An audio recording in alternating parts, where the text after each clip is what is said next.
အားလုံးပဲမင်္ဂလာပါကျွန်တော်ရဲ့ YouTube Channel ကနေပြန်လည်ပြီးတော့မှကြိုဆိုလိုက်ပါတယ်ဗျဒီကနေ့မှာဆိုလို့ရှိရင်တော့ကျွန်တော်တို့က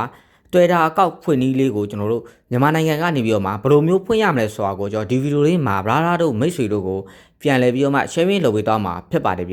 ျအရင်တော့ဆိုလို့ရှိရင်တော့သူ့ရဲ့နာမည် application နာမည်က Twitter အကောင့်ကိုဆိုပြီးတော့ Twitter ဆိုပြီးတော့အမည်ပေးထားတယ်အခုနောက်ပိုင်းမှာဆိုလို့ရှိရင်တော့ Twitter အကောင့်ကနေပြီးတော့မှတခြား company တစ်ခုကိုပြန်ပြီးတော့မှရောင်းလိုက်တဲ့အတွက်ကြောင့်မလို့ကျွန်တော် Twitter အကောင့်ကနေပြီးတော့မှကျွန်တော်တို့ Cross 8ပုံစံမျိုးကိုကျွန်တော်တို့application လေးကပြောင်းလာတာပဲဖြစ်ပါတယ်ဗျဒီ application ကဆိုလို့ရှိရင်တော့ကျွန်တော်တို့ကဒီ content monetization ကျွန်တော်တို့က6ပြီးတော့မှပတ်စံရှာလို့ရတယ်လို့ကျွန်တော်တို့ကဒီ application လေးကလည်းကျွန်တော် Twitter အကောင့်လေးကလည်းကျွန်တော်တို့ကဘယ်နေရာမှာဆိုကျွန်တော်တို့ကဒီအသုံးဝင်တဲ့ဟာတွေအများကြီးရှိပါတယ်ဗျဒီ Twitter အကောင့်လေးကိုလည်းကျွန်တော်တို့ကဒီအကောင့်ကိုဖွင့်ပြီးတော့မှကျွန်တော်တို့ကဘလူးမတ်ကိုရှောက်မယ်ဆိုလို့ရှိရင်လည်းဗလာဒါတို့မိတ်ဆွေတို့အနေနဲ့ဘလူးမတ်ကိုကျွန်တော်တို့ကရှောက်လို့ရမှာပဲဖြစ်ပါတယ်ဗျဘလူးကမတ်ရှောက်မယ်ဆိုလို့ရှိရင်တော့ကျွန်တော်တို့ကနေပြီးတော့မှဒီမြန်မာနိုင်ငံကရှောက်မယ်ဆိုလို့ရှိရင်တော့ကျွန်တော်တို့ကတလားနဲ့ရှောက်မလားဒါမှမဟုတ်တစ်နှစ်စာရှောက်မလားဆိုပြီးတော့ကျွန်တော်တို့ကနှစ်မျိုးအများကြီးရှိပါတယ်ဗ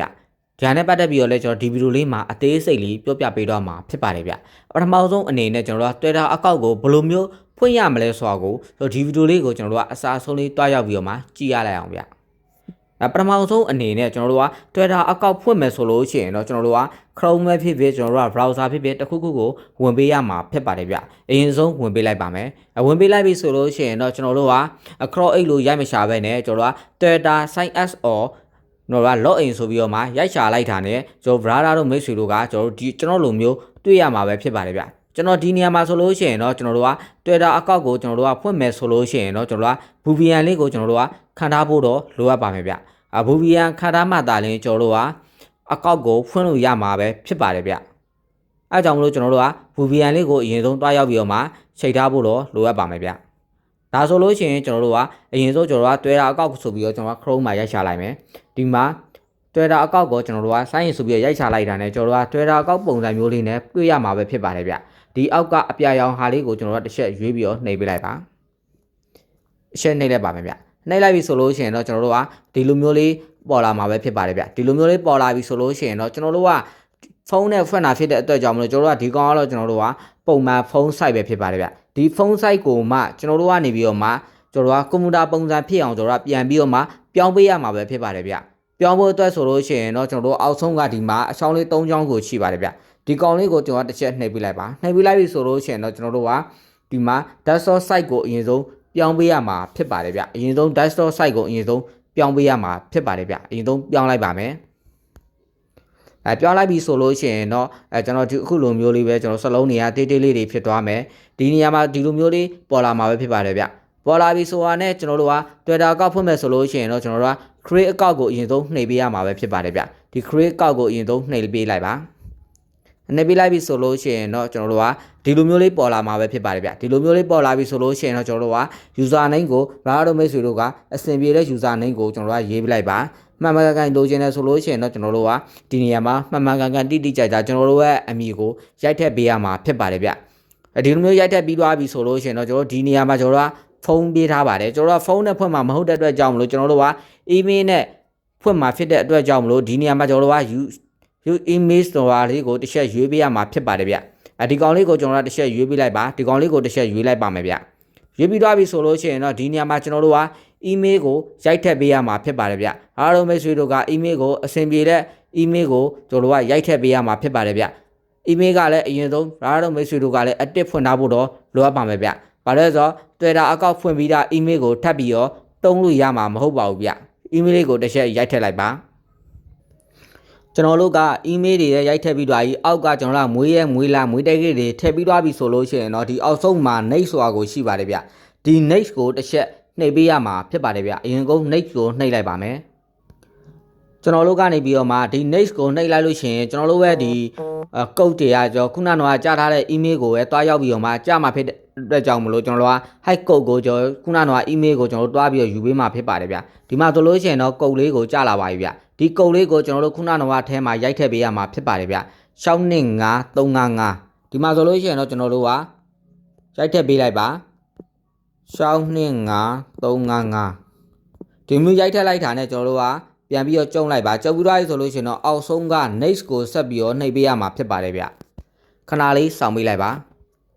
next ကိုနှိပ်ပြီးသွားပြီဆိုလို့ရှိရင်တော့ဒီနေရာမှာကျွန်တော်တို့ထားခြင်းတဲ့ password အနည်းဆုံး10လုံးကိုရိုက်ထည့်ပေးရမှာဖြစ်ပါတယ်ဗျဥပမာအနေနဲ့မှတ်လို့ရှိရင်ကျွန်တော်တို့က AA ဆိုလို့ရှိရင် A ကိုအကြီးနဲ့ရေးပြီးတော့မှ AA ရိုက်လိုက်နောက်က1 2 3 4 5 6ခုချင်းကြိုက်လိုမျိုးရိုက်လို့ရပါတယ်ဗျဥပမာအခရာနဲ့ကဏ္ဍနဲ့တို့ပါရမှာပဲဖြစ်ပါတယ်ဗျဒီနေရာမှာကျွန်တော်တို့ကနာမည်လေးကိုတစ်ချက်ဒီပါပြီးတော့မှနောက်က password လေးကိုတစ်ချက်ရိုက်ထည့်ပေးရမှာဖြစ်ပါတယ်ဗျကျွန်တော်ကတော့အဆင်ပြေလဲ password ကိုဒီနေရာမှာရိုက်ထည့်လိုက်ပါမယ်ဗျကျွန်တော်တို့က password ကိုရိုက်ထည့်ပြီးသွားပြီဆိုလို့ရှိရင်တော့ကျွန်တော်တို့ကဟိုအောက်ဆုံးမှာရှိပါတယ်ဗျအောက်ဆုံးကိုတစ်ချက်ဆွဲလိုက်ပါဒီမှာကျွန်တော်တို့က sign S ဆိုတဲ့ဟာလေးကိုတစ်ချက်နှိပ်ပေးရမှာဖြစ်ပါတယ်ဗျဒီကောင်လေးကိုကျွန်တော်တို့တစ်ချက်နှိပ်ပေးလိုက်ပါနှိပ်လိုက်ပြီဆိုလို့ရှိရင်တော့ဒီဘက်ကဟာလေးကိုဆက်ပြီးတော့မှရွေးပေးလိုက်ပါဗျခဏလေးဆောင်ပေးလိုက်ပါဒီမှာဆိုလို့ရှိရင်တော့ကျွန်တော်တို့ကဓာတ်ပုံတွေထည့်မှာလားဆိုတော့ကိုရွေးခိုင်းပါတယ်ကျွန်တော်ကနေပြီးတော့ဒီနေရာမှာဓာတ်ပုံမထည့်သေးပါဘူးဗျဓာတ်ပုံမထည့်သေးတဲ့အတွက်ကြောင့်မလို့အောက်ဆုံးက skip ကိုပဲတစ်ချက်သွားလိုက်ပါမယ်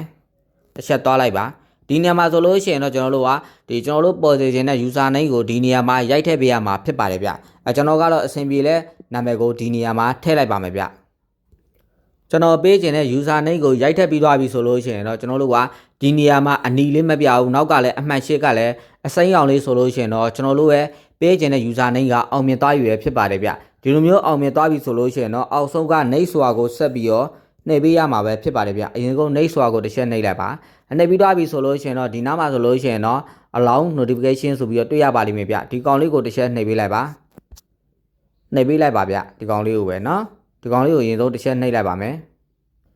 allow notification ကိုကျွန်တော်တို့ကနှိပ်လိုက်လို့ရှိရင်ကျွန်တော်တို့ကဒီနေရာမှာ desktop ပုံစံရောကဒီ Chrome ကနေပြီးတော့မှဖွင့်လာတဲ့ကြောင့်မလို့နှိပ်လို့ရချင်မှရနိုင်မယ်ဒါနဲ့ကျွန်တော်တို့ကလည်းကျွန်တော်တို့ဒီ software ကကျွန်တော်တို့အရင်မှာ down ထားပြီးတော့မှအကောက်ဖွင့်ထားပြီးတော့မှဒီ notification က on ထားတယ်ဆိုလို့ရှိရင်လည်းဒီနေရာမှာမပြပါဘူးဗျဒီနေရာမှာအောက်ဆုံးက skip ကိုနှိပ်မယ်ဆိုလို့ရှိရင်လည်းကျွန်တော်တို့ကနှိပ်လို့ရပါတယ်ဘာလို့လဲဆိုတော့ allow ကိုတချို့ကြတော့ application ကို down ထားပြီးတော့မှ allow ကဒီကျွန်တော်တို့ကမလောက်ရလိမ့်ဆိုလို့ရှိရင်ကျွန်တော်အပေါ်ကဟာလေးကိုနှိပ်ဖို့ကျွန်တော်တို့ကအကြံပြုချင်ပါတယ်ဗျကျွန်တော်ကတော့ဒီနေရာမှာ skip ပဲနှိပ်လိုက်ပါမယ်နှိပ်လိုက်ပြီဆိုလို့ရှိရင်တော့ကျွန်တော်တို့ကခဏလေးဆောင်ပေးလိုက်ပါကိုဘာကိုဝါနာပါလဲကိုဝါနာပါတဲ့ဟာကိုဒီနေရာမှာရာတို့မိတ်ဆွေတို့ကရွေးပေးရမှာဖြစ်ပါတယ်ဗျကျွန်တော်ကတော့ gaming တွေဝါနာပါတယ် technology တွေဝါနာပါတယ်နောက်ပြီးတော့ဒီနေရာမှာဆိုလို့ရှိရင်ရာတို့မိတ်ဆွေတို့စနေတတ်တဲ့ဟာကိုကျွန်တော်တို့က fashion ပိုင်းကိုလည်းဝါနာပါဆိုလို့ရှိရင်ဝါနာပါတဲ့ဟာကိုကျွန်တော်တို့ကရွေးချယ်လို့ရပါတယ်ဗျဒီလိုမျိုးရွေးချယ်ပြီးသွားပြီဆိုတာနဲ့ကျွန်တော်တို့က next ကိုဆက်ပြီးတော့နှိပ်ပေးရမှာဖြစ်ပါတယ်ဗျအရင်ဆုံးနှိပ်လိုက်ပါမယ်ခဏလေးစောင့်ပေးလိုက်ပါဗျဒီလိုမျိုး next ကိုနှိပ်ပြီးသွားပြီဆိုလို့ရှိရင်တော့ရာမိတ်တွေကကြိုက်တဲ့လူကိုကျွန်တော် follow တွေကျွန်တော်တို့ကလုပ်လို့ရပါတယ်ဗျကျွန်တော်ကတော့ဒီ cross 8ဆိုတာ Twitter အကောင့်ကိုကျွန်တော် cross 8ကိုကျွန်တော်ပိုင်ဆိုင်တဲ့လူကကျွန်တော် Elon Musk ဖြစ်တဲ့အတွက်ကြောင့်မလို့ကျွန်တော်တို့က Elon Musk ကိုကျွန်တော်တို့က follow လေးလုပ်လိုက်ပါမယ်ဗျာနော်သူ့ကို follow လေးလုပ်ထားလိုက်ပါမယ်လုပ်ထားလိုက်ပြီဆိုလို့ရှိရင်တော့ဒီမှာကျွန်တော်က next ကိုဆက်ပြီးတော့တွားလို့ရပါတယ်ဗျတယောက်လောက် follow လုပ်လိုက်ပြီဆိုလို့ရှိရင်ရပါပြီ next ကိုဆက်ပြီးတော့နှိပ်လိုက်ပါနှိပ်လိုက်ပြီဆိုလို့ရှိရင်တော့ကျွန်တော်တို့က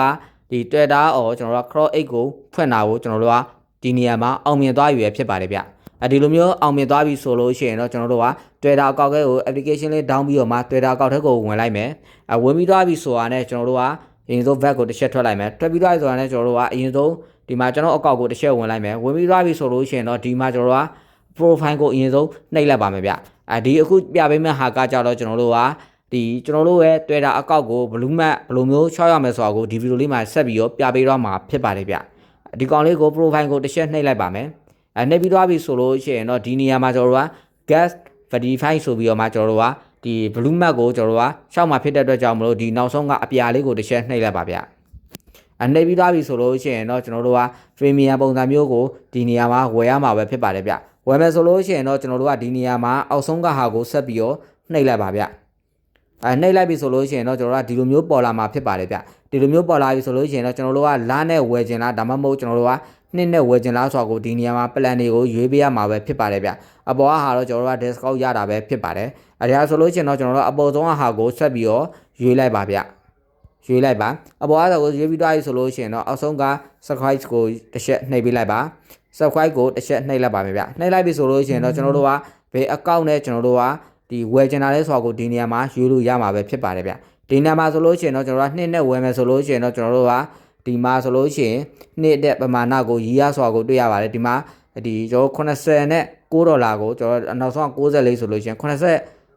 80လောက်ကိုကျွန်တော်တို့ကဒေါ်လာကိုတစ်နှစ်စာကျတင်မှာပဲဖြစ်ပါတယ်ဗျကျွန်တော်တို့ကတစ်လအတွက်ဆိုလို့ရှိရင်တော့ကျွန်တော်တို့ကတစ်လပမာဏအတိုင်းကျတင်မှာပဲဖြစ်ပါတယ်ဗျဒီလိုမျိုးကိုကျွန်တော်တို့ကဝယ်ပြီးသွားပြီဗီဇာကတ်နဲ့ဝယ်ပြီးသွားပြီဆိုလို့ရှိရင်တော့ကျွန်တော်တို့ပဲ